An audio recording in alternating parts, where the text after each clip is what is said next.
सूर बोलती शब्दांशी शब्द पाहती रंग स्वरांचे रूप नवे साकारून येई मैत्र से हे शब्द सुरांचे मैत्र से हे शब्द सुरांचे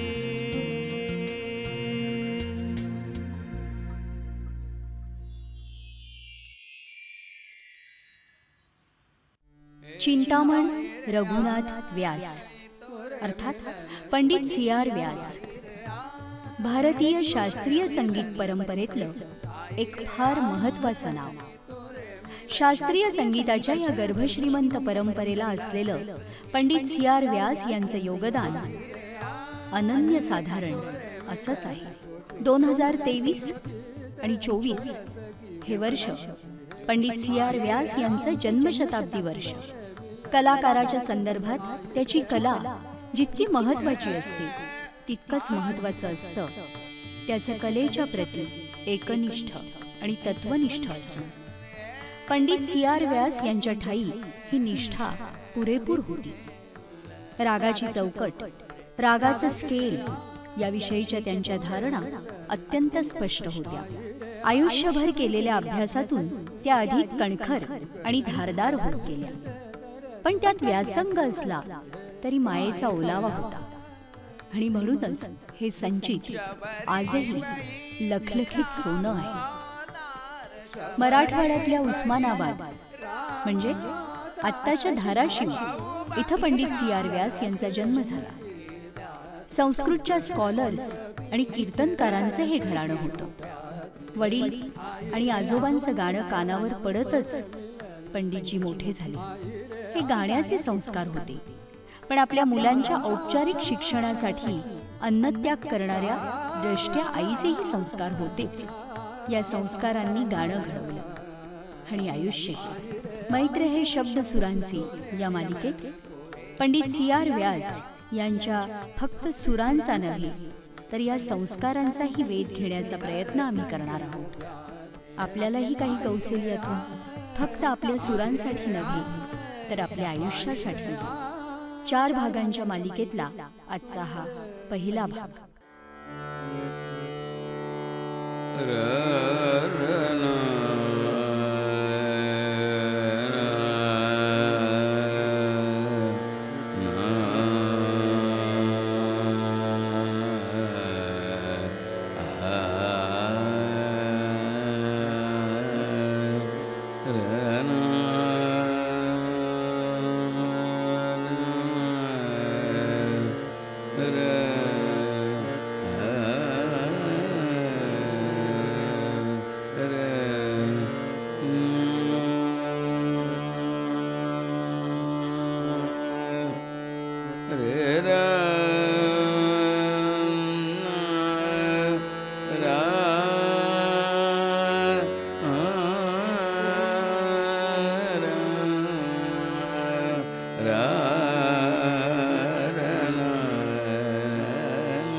संगीत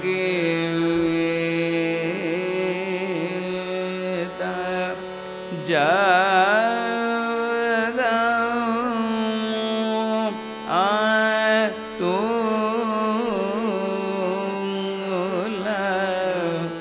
नाम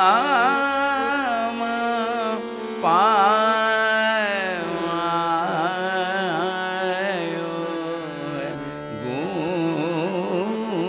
गुंजर ही की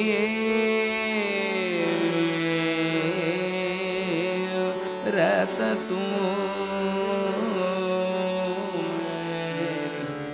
चौर संगीत जग तू नाम पायो गुंजर ही जान गुनीदास अभिधान जगत नाथ के जूगा जूगा जियो रे मनुवा आयो गुंजर ही सूरज चंदा जब तक फिरे सूरज चंदा जब तक फिरे सूरज चंदा चंदा हो सूरज चंदा हो सूरज चंदा जब तक फिरे सूरज चंदा जब तक फिरे सूरज चंदा हो सूरज चंदा जब तक फिरे सबन तोरे नाम सुमिरन करे सबन तोरे नाम सुमिरन करे सूरज चंदा ऐसो गुनी दास ऐसो गुनी दास ऐसो गुनी दास तुम कियो अमर धुन साज सप्त सुरन सुनत सब लोग जान गुनी मन हरे सूरज चंदा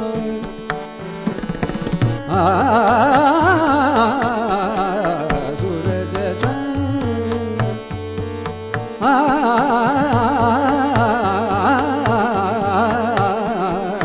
सूरज चंदा जब तक फिरे सबन तोरे नाम सुमिरन करे सबन तोरे नाम सुमिरन करे सूरज चंदा सूरज चंदा सूरज चंदा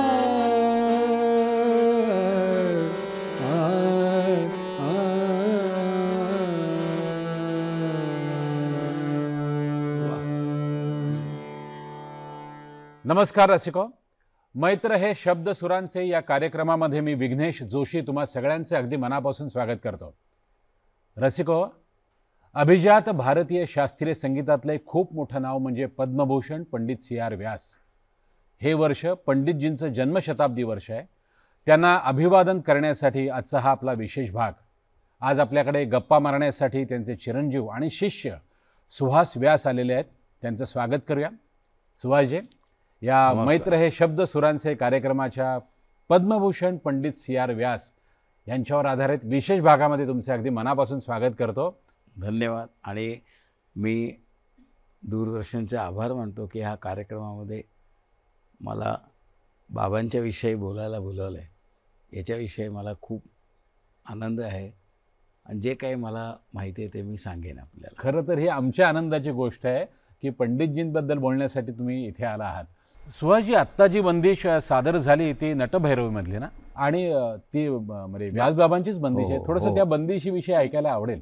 तर जोकोस ही निर्मिती बुवांची आहे आणि त्याच्यावर अनेक प्रकारचे चर्चा झाल्या, परिसंवाद झाले, कोणाकोणाची काय काय मतं असतील.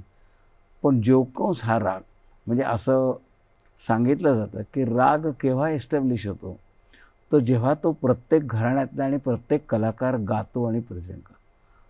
असा हा जोकोस राग आहे. गेल्या 100 वर्षात अशी निर्मिती झाली. ह्या जोकोसच्यावर बऱ्याच ज्या काय म्हणू आपण कॉन्ट्रोवर्सीज म्हणतो, तर त्या निमित्ताने बाबांनी नटभैरवमध्ये बंदिशी केल्या. अच्छा. गुंज रही कीरत तुम्हारी चहू और संगीत जगमो अतुल नाम पायो है. जान गुणीदास अभिधान म्हणजे गुणीदास हे टोपण नाव आहे, अभिधान म्हणजे टोपण नाव. ह्या नावाने तुम्ही सगळ्या जगात प्रसिद्ध आहात, तर त्याचा आम्हाला खूप आनंद आहे आणि तुम्हाला भरपूर आयुष्य लाभो. आणि दुसरी जी बंदिश आहे सूरज चंदा जब तक फिरे, ही बाबांची काय म्हणू आपण त्याला एक असं सिग्नेचर म्हणतो ना आपण, अशी आहे की सगळे गवई गातात. तर ह्याचा अर्थ काय, लोकांना असं वाटतं की गुरुवर बंदिशी केल्या म्हणजे वाग्यकार होतात का, असं नाही आहे. वाग्यकार याचा अर्थ आहे की तुम्ही काहीतरी त्याच्यामधनं सांगता, शब्द आहेत, शब्दामधनं काहीतरी भावना व्यक्त करता. तशी ती बंदिश आहे की सूरज चंदा जब तक फिरे सबन तोरे नाम सुमिरे न करे. हां, तुमचं नाव जिथपर्यंत ह्या जगात सूर्य राहणार. मग त्याचं उत्तर काय, असं का, तर ऐसो गुणीदास तुम गियो अमर धुन साच सप्त सुर सुनत सब लोग जान गुणी मन हरे. स्वतः गुणीजानसुद्धा स्वतःचं मन हरवतो आणि गुणी लोक स्वतःचे मन हरवून ते प्रत्येकजण आज गात आहे. ह्या भावार्थाच्या ह्या बंदिशी आहेत. नटभैरव हा राग पंडित चिदानंद नगरकरांचा आहे. अच्छा.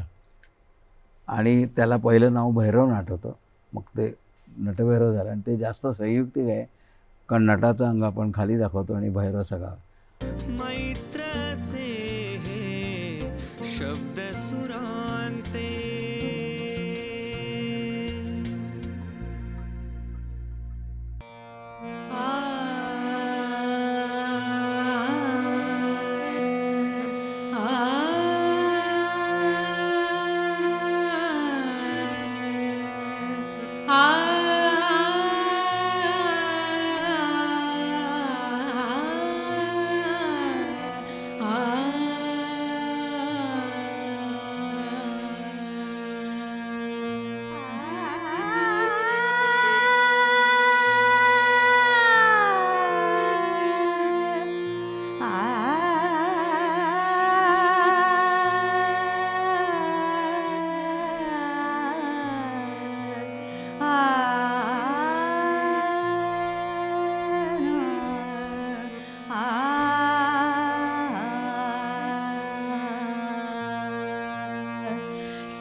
आत्ता जी बंदिश आपण ऐकली ती श्री रागातली बंदिश का? श्रीरागाने 1982 साली हां.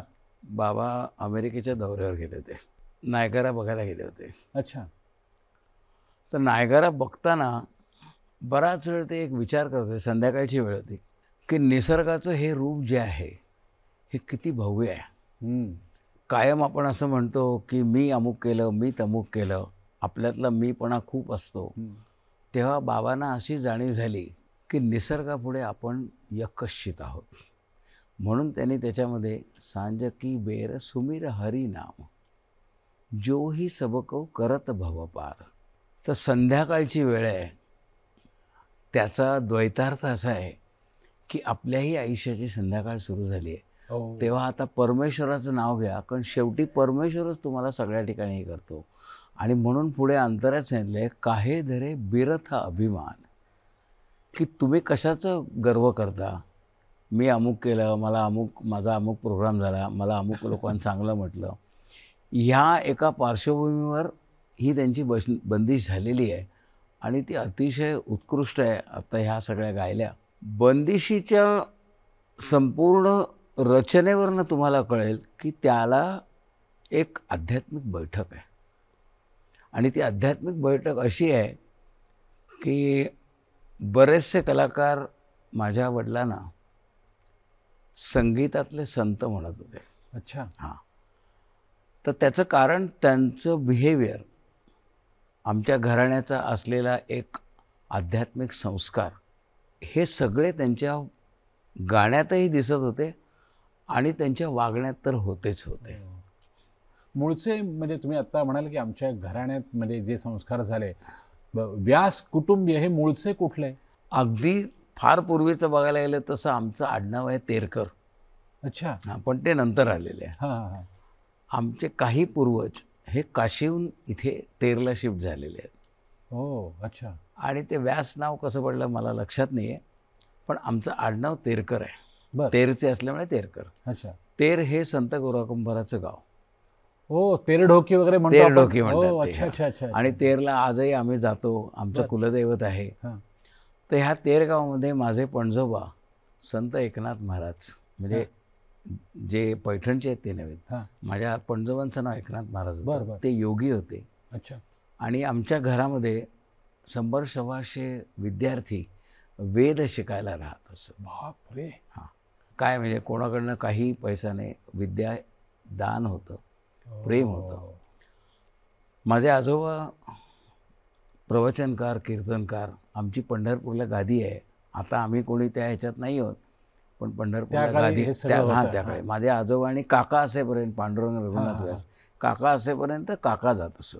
तर ही परंपरा असल्यामुळे बाबांचं लहानपण हे सगळं तेरमध्ये गेलं. आणि नंतर ते बार्शीला सुलाखे हायस्कूलमध्ये मॅट्रिकपर्यंत शिकले. बर. हे संस्कार इतके होते की गाणं बजावणं करणं ही कॉन्सेप्ट आमच्या घरात नव्हती. कारण त्या काळामध्ये गाणं बजावणं करणं म्हणजे वाईट प्रथा आहे असं समजायचं. वाया गेला थोडक्यात. वाया गेला, मुलगा वाया गेला. पण माझे काका, म्हणजे आता मी सांगितलं, ह्यांना एक दिवशी बार्शीला सगळेच शिकायला होते. कोणीतरी सांगितलं की अरे बापूसाहेब, तुमचा भाऊ फार छान गातो चिंतामणी, तर त्याला तुम्ही गाणं शिकवा. तर तिथे आता बार्शीमध्ये त्या काळामध्ये शिकवणार कोण? हां, पण किराणा घराण्याचे एक गोविंदराव भातंबरेकर म्हणून किराणा घराण्याचे गायक होते. अच्छा. त्यांच्याकडे बाबांना शिकायला पाठवलं. आणि बाबा त्यावेळेस मेळ्यांमध्ये, तेव्हा मेळे असायचे, त्या मेळ्यांमध्ये गात असत. बर. तर त्यामुळे त्यांना एक उपजत संगीताचा म्हणजे गळा जो आपल्याला लागतो तो त्यांचा होता. आणि ग्रहणशक्ती फार मोठी होती. त्यामुळे त्यांनी त्यांच्याकडे शिक्षण चालू ठेवलं. पण त्यांच्या आयुष्यात एक असा प्रसंग आला की एका कलेक्टरांच्या घरी त्यांचा कार्यक्रम, तेव्हा बाबा खरं म्हणजे शाळेमध्ये स्कूल बॉय म्हणतो ना आपण असं, तर त्यांच्याकडे गाण्याचा योग आला. त्यांनी सांगितलं की चिंतामणी, आज तू मला हे ऐकव, दरबारी ऐकव. अच्छा. तर बाबांना येत नव्हता. मग ते म्हणले ह्याला काय कळणार ह्या माणसाला, कलेक्टर माणूस आहे. म्हणून ते मिया मल्हार गायले. काय? मिया मल्हार. आणि त्यांनी सांगितलं मी दरबारी गायलो. जेवायला बसल्यावर त्यांनी विचारलं की अरे मी तुला दरबारी गायला सांगितलं, तू हा का गायलास? नाही, मी दरबारीच गायलो म्हणले. तर ते म्हणले माझ्या घरी बुंदूक हा सारखे सारंगी आहे, 6-6 महिने राहून गेलेले आहेत, त्यामुळे माझ्या गाण्यावर संस्कार आहेत माझ्यावर. तुझा आवाज चांगला आहे, चांगल्या ठिकाणी शिक. आणि त्या दिवशी बाबांनी कानाला खडा लावला, आपल्याला जे माहीत नाही ते कधीही गायचं नाही. हा त्यांच्या आयुष्यातला एक टर्निंग पॉईंट होता. आणि माहीत नाही ते ॲक्सेप्ट करायचं आणि सांगायचं. सुहास दादा, मला असं विचारायचं आहे, मला मी डिस्टर्ब केलं, सॉरी. म्हणजे बाबा असं गमतीने म्हणायचे ना की आयुष्यात माझं 2 वेळा बारसं झालंय. हो. ते काय म्हणजे 2 वेळा बारसं म्हणजे काय? म्हणजे तशी काही प्रथा होती तुमच्याकडे? नाही. बाबांचं नाव चिंतामणीच होतं. हां. ते घरी झालेलं, आपलं जन्म झाल्यावर म्हणजे आई आपण पाळण्यात ठेवल्यावर नंतर त्यांना सगळे लोक CR व्यास म्हणून ओळखतात. चिंतामणराव व्यास असं फार कमी लोकांना माहिती आहे.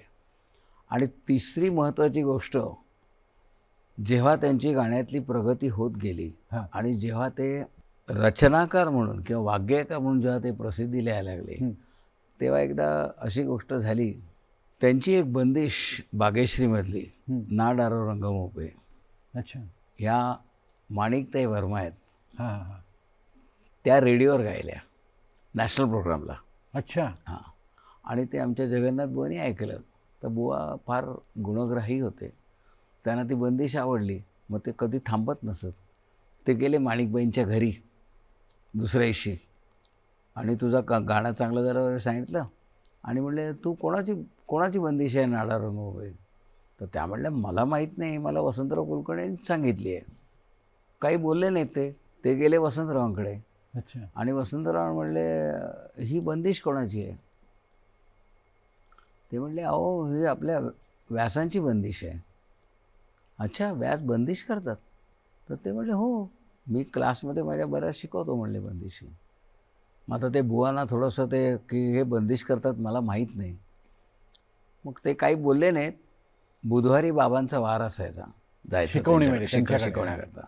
बुधवारी गेल्यावर बाबा म्हणले की बुवा तंबोरा वगैरे लावला, बुवा काय घ्यायचं आहे? आज बागेश्री घेऊया म्हणले.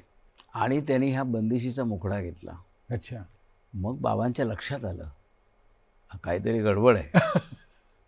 चोरी पकडी गई आहे. हां, चोरी पकडी. ते बाबा हसले आणि म्हणले काय बुवा हे काय, कशावरनं तुमची बंदिश आहे? हां, पुरावा काय? हां, पुरावा काय? तर ते म्हणले बुवा तुमच्याशी मी कशाला खोटं बोलेल ना, तुमचं नाव आहे का म्हणले याच्यात? तर म्हणले अहो मी काय तुमच्यासारखा एवढा मोठा म्हणजे रचनाकार वगैरे नाही आहे, पण मला कळलं आहे तुम्ही बंदिशी करता, मग तुमचं नाव पाहिजे. ते म्हणले बुवा मी काय, म्हणजे असं काय त्यांच्या मनात नव्हतं. मग जे गुणीजान म्हणून नाव आहे ते बुवानी दिलं की जे दुसऱ्याचा गुण जाणतो तो गुणीजान, असा त्याचा अर्थ आहे. आणि ती नाममुद्रा बुवानी केली. आणि मग जो काही बंदिशींचा इतिहास बाबांच्या हातातनं झाला, मी झाला म्हणतोय, तो जाणून बुजून केलेला नाही आहे. प्रत्येक बंदिश ही त्यांच्या आयुष्यातली त्यांनी स्वतः बनवलेली नाही आहे, ती झालेली बंदिश आहे. आणि तेच त्यांचं सगळ्यात मोठं क्रेडिट आहे. तुम्ही आत्ता जो विचार मांडलात की या सगळ्या बंदिशी बाबांकडून झाल्या, म्हणजे बाबासुद्धा तसंच म्हणायचे करता करविता. मला असं वाटतं तुम्ही जे म्हणाल ना की संत, त्यांना संत म्हणायचे, एक ऋषीतुल्य व्यक्तिमत्व, तर त्या आध्यात्मिक त्यांच्या त्या भावनेमुळे ते नेहमी म्हणत असतील की झाल्या, मी नाही केल्या. हो, कारण कधीच त्यांनी असं, आणि कधी जाऊन, म्हणजे आता हे मला बोलण्याचा अधिकार नाही आहे, जगन्नाथ बुवांच्या मांदियाळीमध्ये कुठलाही शिष्य बुवांना जाऊन माझं गाणं चांगलं झालं, माझं अमुक ठिकाणी गाणं आहे, मला अमुक जण चांगलं म्हणलं, तसं बाबांनी कधीही स्वतःबद्दल किंवा कुठलेच विद्यार्थी म्हणत नसत. ते फक्त एवढंच की त्यांच्या गाण्यातनं त्यांची जी काय योग्यता ती दाखवत असत. कधीही बाबांनी बुवांना बंदिशी झाल्यावर मी ही बंदिश केली सांगितली नाही. आणि दुसरी त्याची नाण्याची बाजू अशी की तो एक आत्मविश्वास असतो, तो मी केलेली गोष्ट ही चांगली आहे याची त्यांना पूर्ण जाणीव होती. त्यामुळे जेव्हा जेव्हा बाबा गात असत आणि बुवांना कळत असे, तेव्हा बुवा नंतर खूप हे असायचे. म्हणून नंतर बुवा इतके बाबांच्या काय म्हणू आपण त्याला प्रेमात होते की असं गुरु शिष्यांचं प्रेम मी बघितलं नाही आहे. सगळेच खूप मोठे मोठे गुरु आहेत, सगळे आहे सगळे. या हृदयीचे त्या हृदयी घातले घातले. तेव्हा अंकुर फुलले. हां, ते जे एक संवाद आहे, बरोबर. तो संवाद त्यांच्यामध्ये खूप होता की बाबा बंदिशीत काय सांगतात हे त्यांना कळायचं. सुहासदादा, आत्ता म्हणजे ज्या बंदिशीमुळे हं, चिंतामणी व्यास या हं. कलावंताला गुणी जान हं. ही नाममुद्रा मिळाली, ती बंदिश थोडी ऐकवा ना. ना डररंग मोपे हां, ही ती ऐकूया. बागेश्रीतली. बागेश्रीतली ती बंदिश आणि ही ऐकूया. प्रसिद्ध बंदिश आहे. होय, होय. ती आता भाग्यश्री गाते. जरूर. रैना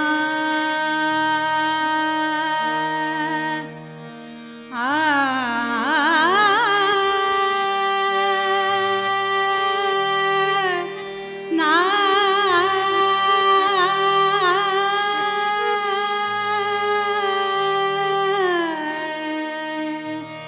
रैना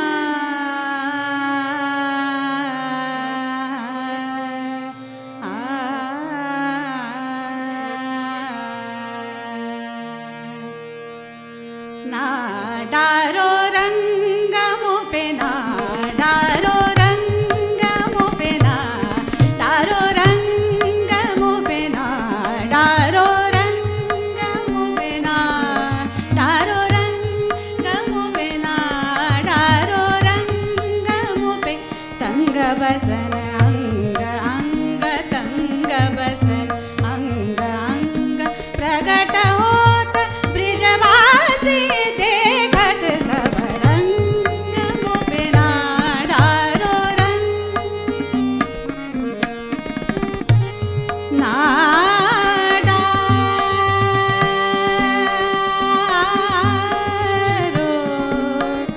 रंग मोपे ना डारो रंग मोपे डारो रंग मोपे ना डारो रंग ना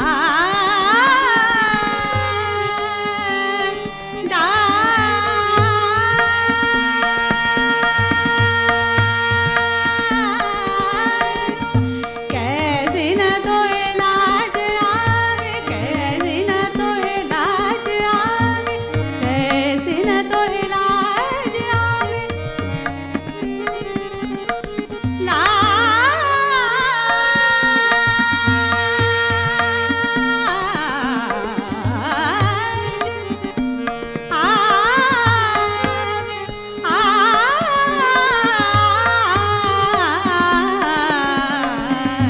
कैसे न तो इलाज आवे कैसे न तो इलाज आवे निहरत जो बनवा मोरा निहरत जो बनवा मोरा बीच डगर घेर लेत बीच डगर घेर लेत मोर छेड़ दिगसत अब रंग मोपे ना डारो रंग मोपे निरा मा बदन मग मगरे धनि सा रंग मोपे मम ग मगरे धनि धनि सा ग मगरे सा ग मधनि धनि धनि सा ग मगरे धनि धनि न मरनि धनि न मगरे धनि सा ग मग रंग मोपे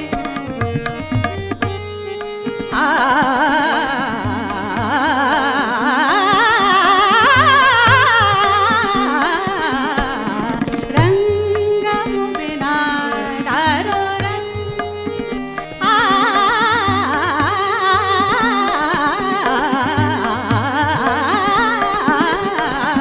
रंग मोपे ना डारो रंग मोपे ना डारो रंग डारो रंग डारो रंग मोपे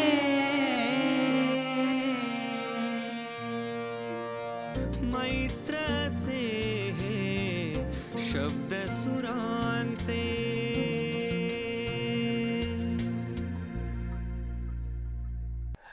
आत्ता मगाशी तुम्ही माणिकताईंचा उल्लेख केला. जशी जगन्नाथ बुवा पुरोहितांनी म्हणजे बाबा असतील, माणिक वर्मा, संगीतभूषण राम मराठे, पंडित जितेंद्र अभिषेकी अशी खूप मोठी शिष्यमंडळी तयार केली, तशीच पंडित C.R. व्यास यांनी देखील केली. म्हणजे प्रभाकर कारेकर असतील, हो. कुंदा वेलिंग असतील, वेलिंग आहे. गणपती भट असतील किंवा अगदी तरुण म्हणूया असा जो अलीकडच्या काळातला त्यांचा शिष्य म्हणजे संजीव चिमलगी असेल, हो. तुम्ही स्वतः बाबांकडे हो. गुरुमुखी तालीम असे खूप शिष्य आहेत. बाबांची एक गोष्ट अशी होती की त्याने प्रत्येक शिष्याला असं सांगितलं की मी जे आखून देतोय तेवढ्यात बंदिस्त स्वतःला करायचं नाही, थोडंसं या बाजूला थोडंसं या बाजूला जाऊन बघा, हो. तिथे ही सौंदर्य आहे. रागाची एक चौकट नक्की आहे, पण त्या चौकटीत सुद्धा काहीतरी वेगळेपण आणलं तर रागाचं सौंदर्य अधिक खुलतं. हो. आणि असं ते प्रत्येक रागाच्या बाबतीत सांगायचंय. हो, हो. तो यमन रागाचा काय किस्सा आहे? म्हणजे त्याने ती सम काहीतरी बदलली होती नाही, की बदलली त्याची म्हणजे बांधली कसं होती? आहे, काय आहे, आपल्याकडे राग जे गायले जातो आपण, हा. ते स्केल्स नाही आहेत. हम्म. रागाला एक चेहरा आहे. हम्म. काही सुरावटी अशा असतात की तुम्ही पटकन म्हणतात, अरे हा यमन सुरू झाला, हा बियाग सुरू झाला, काय तोच जो असेल निषाद त्याला. आहे, तोच निषाद आहे, तो बरोबर. इकडे पण तो काहीतरी वेगळंच सांगतो. बरोबर. तर राग हे सगळे स्वरसंगतीवर असतात. हम्म, हम्म. निरेगम पदनिसा म्हणजे यमन झाला, पण निरेगम पदनिसाने राग एस्टॅब्लिश होत नाही. राग हा काही संगतीने एस्टॅब्लिश होतो. मग तो यमन असेल, भूपाली असेल, काही असेल. तसं असं म्हणतात आपल्याकडे, आणि ते सत्य आहे. रागामधचं म्हणजे पूर्वीच्या काळी राग शिकवतच नव्हते, बंदिशी. अच्छा. बंदिशी शिकवायच्या. का शिकवायच्या बंदिशी? एका रागातल्या ग्वाल्हेर घराणं हे सगळ्यात मोठं घराणं समजलं जातं. मला असं वाटतं ते आपल्या भारतीय शास्त्रीय संगीतातलं पहिलं घराणं आहे. आणि त्याच्यानंतर आग्रा घराणं आहे, मग जयपूर घराणं आहे. तर ह्या प्रत्येक घराण्याची वैशिष्ट्ये जरी वेगळी असली तरी ग्वाल्हेर घराण्यामध्ये बंदिशीचा अफाट साठा आहे. अच्छा. हां, म्हणजे एकेका रागातल्या, म्हणजे बाबांचे गुरुजी पंडित राजारामबुवा पराडकर, त्यांचे गुरुजी पंडित यशवंतबुवा मिराशी, ह्या मिराशीबुवांचं पुस्तक जे आहे, 2 पुस्तकं आहेत, त्याच्यात कमीत कमी 601 बंदिशी असतील. हां. आणि असं बुवा सांगत असत की त्यांना कसं शिकवलं बाळकृष्ण बुवांनी, तर त्यांना तोडीतल्या फक्त विलंबित ख्याल त्यांना 36 पाठ होते. बापरे. हो. आणि त्याच्यानंतर मग चतुरंग आहे, काय जे काही प्रकार आहेत गाण्यातले, टप्पे आहेत, ते सगळे अगणित होतं अगणित. सगळं. पण 36 बंदिशी पाठ असणं याचं सर्वात महत्त्वाचं कारण, सकाळी 6ला तंबोरे निघाल्यानंतर दुपारी 1 वाजता थांबायचे. ते एका रागातले बुवा त्यांना अशा अनेक बंदिशी शिकवायचे आणि सगळ्यांनी पाठ करायच्या. आजच्यासारखं वह्यांनी लिहून घ्या किंवा मेसेजेसवर किंवा आजच्या काळामध्ये मोबाईल आहे ते घेऊन बसतात लोक, हे पसंत नव्हतं. बंदिशी ह्या पाठच असायला पाहिजे. आणि त्या जर तुम्हाला जुन्या बंदिशी पारंपरिक माहिती असतील आणि जर तुमच्याकडे प्रतिभा असेल तर तुम्ही नवीन काही करू शकता, पण त्याच्याकरता अभ्यास आहे तो. तसं ही यमन बऱ्याच त्याच्यामध्ये स्वरसंगती आहेत, पण तीव्र मध्यमाला किती महत्त्व द्यायचं, तर ते बाबांनी ते यमनमध्ये येरी न माने जी बंदिश आहे, जो आता आदित्य गाईल, तर ते त्याच्यामध्ये महत्त्वाचं आहे. मग बाकी बंदिश सब्जेक्ट विचाराल तर काय नेहमीचा सब्जेक्ट आहे, प्रियकर प्रेयसी वगैरे असा, पण सांगीतिक व्हॅल्यूसुद्धा बंदिशीला असते. आणि ती सांगीतिक व्हॅल्यू काय असते, तर त्या स्वरसंगतीला तुम्हाला एम्फसाइज करायचं असतं. ये रे न माने असं म्हणून तो मध्यम जो आहे तो प्रत्येक वेळेस. मग आता तुम्हाला जर ती एक जागा सापडली तर तुम्ही त्या रागाला कसं मोल्ड करत करत प्रत्येक वेळेस मध्यमावर येता, ते त्याची मजा आहे. आणि ती तुम्हाला कळण्याकरता अशा बंदिशींची आवश्यकता असते. मग बाबांनी ही एक केली आणि अगदी प्रसिद्ध बंदिशी आई रे मिलन तो आहे. ओ अच्छा. आई रे मिलन तो हे अशी बंदिश आहे. सगळे आज गवई गाणारे गातात. जुन्या बंदिशीमध्ये यमनमध्ये अशा काही बंदिशी आहेत की त्या अशा काही संगती सांगतात, त्याला फक्त उजाळा दिला, तेवढा मुखड्याला कुठेतरी ते साधर्म्य येतं. बरोबर. आणि त्या पेश केल्यानंतर मैफलीमध्ये कसं असतं माहिती आहे का, असं लोक म्हणतात की आम्हाला अभिजात संगीत कळत नाही, अमुक गाणं हे कोणालाच कळत नाही. कलाकारसुद्धा बरेच वेळा म्हणतात आम्हालाच कळत नाही. याचं कारण ते समुद्र आहे तो सगळं. तर पण गायल्यानंतर बंदिश अशी चुस्त पाहिजे की लोकांची पाठ व्हायला पाहिजे. खरंय खरंय. आणि ती पुढच्या काळात आलेली गोष्ट जी आहे ह्या पिढीमध्ये ती त्यांच्याकडनं आली.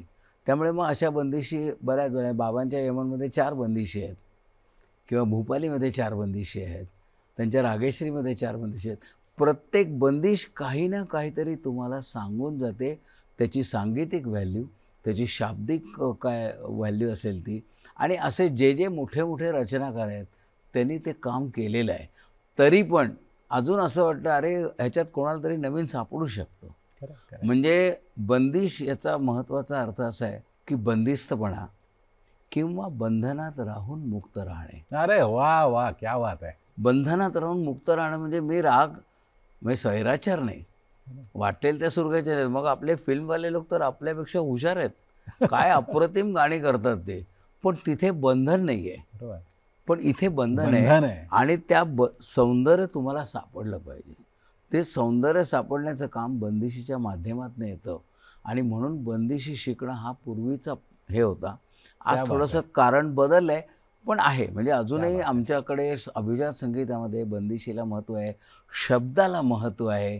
आम्ही अभ्यास केला नाही तर तो आमचा दोष आहे. एक छोटासा प्रश्न, अगदी त्याला आपण म्हणतो की केवळ गणिती हिशोब म्हणजे, आणि तो म्हणजे मला माहितीच नाही, तुम्हीच सांगू शकाल, बाबांच्या साधारण किती बंदिशी झाल्या असतील अगदी सहज? म्हणजे पुस्तकात ज्या आहेत रागसरितामध्ये त्या 164 आहेत. अच्छा. आणि त्याच्या व्यतिरिक्त ज्या बंदिशी आहेत त्या बाबांनी स्वतःच नोटेशन करून ठेवल्या नाहीत. त्या एक साधारण 50-60 असतील. आणि असं त्यांच्या बंदिशी झालेल्या आहेत. म्हणजे असं मी सांगेन की त्यांची प्रत्येक बंदिश हा त्यांना त्यांच्या गुरूंनी दिलेला प्रसाद आहे की मैफलीत ती निश्चित लोकांपर्यंत पोहोचते. आपण आता यमनची बंदिश ऐकूया आणि मग पुढच्या मुद्द्याकडे घेऊ.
जब ही कर आवे रूठ बैठे बावरी भई कहूँ जो पाव प्रीत मोरी कैसे जताऊँ एरी नमा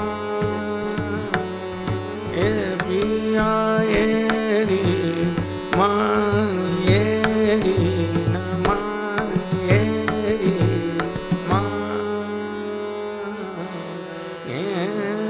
बिया।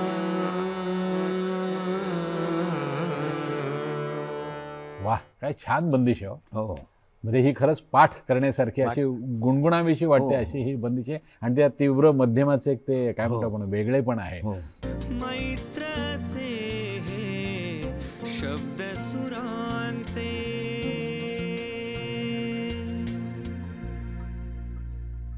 सुहास दादा, आत्ता तुम्ही म्हणताना म्हणजे आधी म्हणाला होतात की कीर्तनी परंपरा म्हणजे वेदांचं सगळं शिक्षण सव्वाशे वगैरे विद्यार्थ्यांना द्यायचंय, तर ती कुठेतरी अशी मला असं वाटतं की ती शब्दरचनेची जी एक परंपरा असते ना की सहज सुलभ, म्हणजे आता अर्थ शोधत बसा डिक्शनरी घेऊन वगैरे असलं काही नव्हतं. तर त्याचा परिणाम पंडित C.R. व्यास यांच्या आयुष्यावर, कारण मी अगदी जुजबी त्यांना बघितलंय, एक सिम्प्लिसिटी होती. म्हणजे मी आलोय रे हे असलं काय नव्हतं. त्या काळच्या बऱ्याच कलाकारांच्या मध्ये ही गोष्ट किंबहुना ते असे बाजूला बसले असतील तर हा कोणीतरी गायक कलावंत हे सुद्धा लोकांना वाटलं नाही. एक साधेपणा होता त्यांच्या एकंदरीत व्यक्तिमत्वात.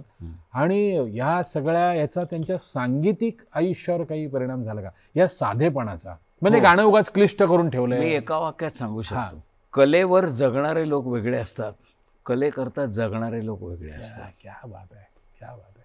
मी कलेकरता जगतोय याची जाणीव होती एक. आणि विषय इतका मोठा आहे की इथे गर्व करण्यासारखं काही नाही आहे. म्हणून कधीही त्यांना कोणाच्याही चांगल्या लोकांच्या गाण्याला ते जात असत. पूर्वीची एक पद्धत होती, सगळे कलाकार आपल्या बरोबरच्या कलाकारांचं गाणं ऐकायला जात असत. आणि याचं एकच कारण होतं, मी जरी आज काय समजा मालकंस गायलो, शुद्ध कल्याण गायलो, तरी दुसऱ्या माणसाला काहीतरी चांगलं सुचू शकतं, ते मी मला ऐकलं पाहिजे. आणि हा त्यांचा विचार त्याने कायम ठेवला होता की नाही गाणं ऐकायला जायचं. कधी तर ते वय झाल्यानंतर आम्ही म्हणायचो की कशाला जात, ते म्हणजे काय नाही, नवीन असलं म्हणून काय झालं, तो काहीतरी चांगलं गाऊ शकतो. बरोबर. मग तो जर गाऊ शकत असेल तर यू मस्ट एन्जॉय. आणि आयुष्याचा खरा अर्थ काय होता त्यांचा माहिती आहे का? त्यांनी प्रत्येक गोष्टीचा आनंद घेतला. आणि आनंद घेण्याकरता तुमचं मन साफ लागतं कम्प्लिटली. नाही तर मग काय विघ्नेश काय बोलतो, हा काय बोलतो, ही जी सातत्याने टीका आपण करतो, गाण्यावर भरपूर चर्चा करायची. मला वाटतं त्यांचंच वाक्य आहे की गाण्यावर भाष्य करावं, टीका करू नये, कारण टीका करायला अक्कल लागत नाही. भाष्य करायला अक्कल लागते. म्हणजे त्याच्या पुढचं वाक्य सांगतो की ज्यांना काही येत नाही ना ते टीका करीत असतात. ही आपल्याकडची प्रथा आहे. दुसऱ्यांनी काय करावं हे आपण का ठरवायचं, दुसऱ्यांनी कसं गावं, प्रत्येकाला ते समजण्याकरता काही काळ जावा लागतो. खरं आहे.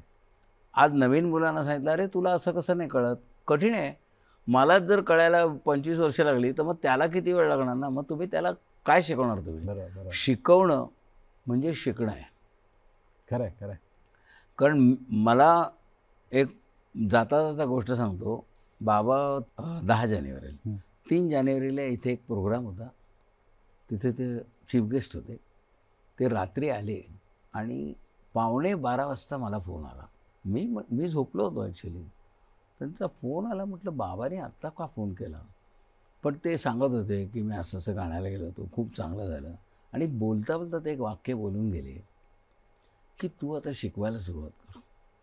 अच्छा. तर म्हटलं अहो माझा अजून रियाज झाला, मी लोकांना काय शिकवणार? ते म्हटले नाही शिकव तू. त्याचं कारण सांगतो म्हटले. विद्यार्थ्यांचा तोटा करायचा नाही, पण तुझा फायदा काय होईल माहिती का? तुझी नजर वाढत जाईल.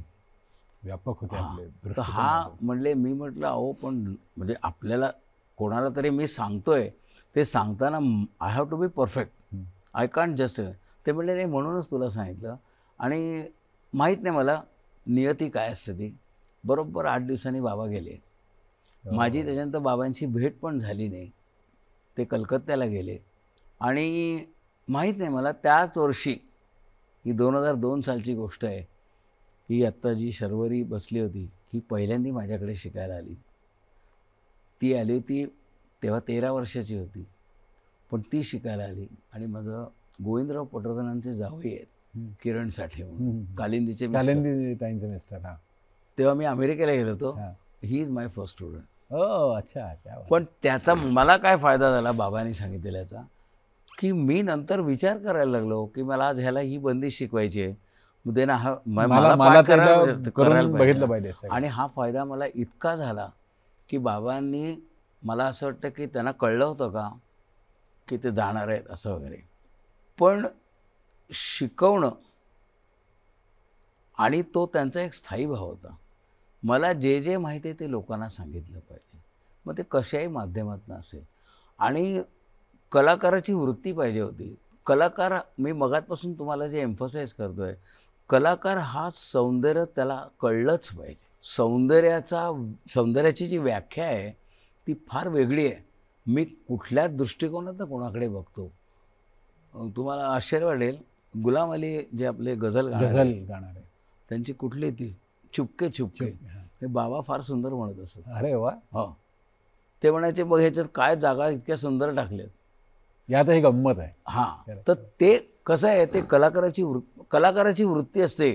ती कलाकाराची वृत्ती वाढलीच पाहिजे, जी ह्या लोकांच्यामध्ये होती आणि ज्याचा आम्हाला तिन्ही भावांना फायदा झाला. म्हणजे मी एक जोक करतो, काय म्हणू त्याला आपण, असं एक त्याला सांगीतिक भाषेमध्ये उपस म्हणतो आपण, की बाबांना जरी गुणीजान नाव दिलं असलं तरी आम्हाला बाबांनी ती दृष्टी दिली, चांगलं काय आहे ते ओळखा. त्यामुळे मी कधी कधी म्हणतो यायला आपण पण गुणीजान आहोत. हो, म्हणजे नाहीतर आमच्या शशीने एवढ्या मोठ्या मोठ्या फेस्टिवलमध्ये नवीन लोकांना इंट्रोड्यूस केलंच नसतं. बरोबर. सतीशने एवढं गुणीदास संमेलन करताना किती नवीन लोकांना हे केलं. त्याच्याकरता तुम्हाला प्रिज्युडाईज राहून चालत नाही. की नाही हा आपला शत्रू असला तरी त्याचं गाणं ऐकावं. कारण तिथे कलेला महत्त्व जास्त.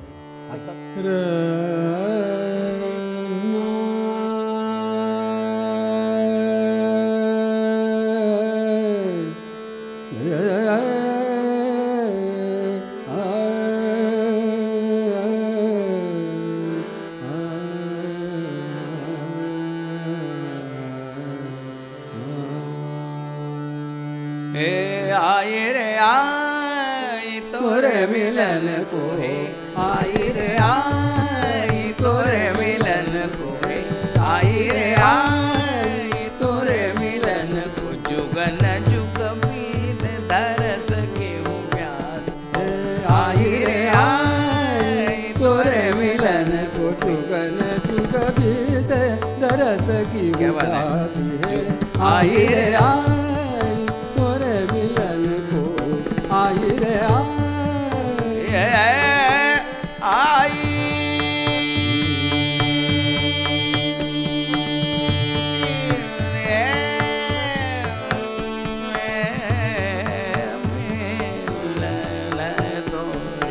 आई रे आई तोरे मिलन को, आई रे आई तोरे मिलन को जुगन.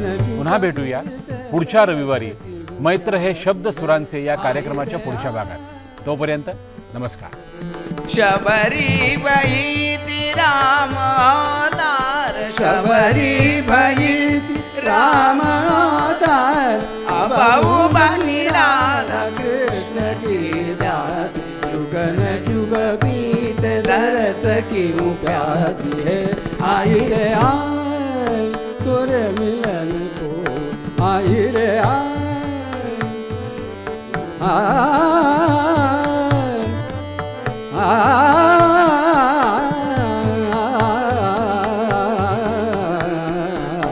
आई रे आई तोरे मिलन को है, आई रे आई तोरे मिलन को जुगन बीत दरस